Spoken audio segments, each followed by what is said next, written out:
లేయా ఆ లోపాన్ని బట్టి అలాగే ఉండిపోయి ఉంటే తను జన్మనిచ్చేదా ముందు వాళ్ళకి? ప్రార్థన చేసేదా?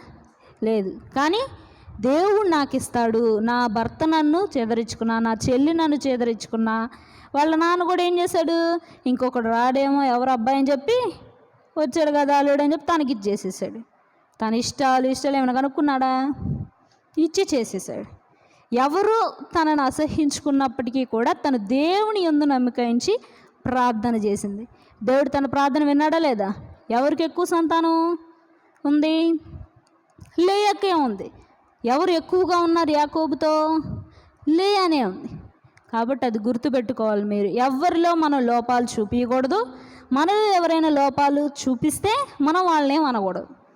జస్ట్ ప్రార్థన చేయడం అంతే. నువ్వు తిరిగి తిట్టడం, కొట్టడం ఇట్లాంటివి ఏమి చేయడానికి వీల్లేదు. ప్రార్థన చేసుకొని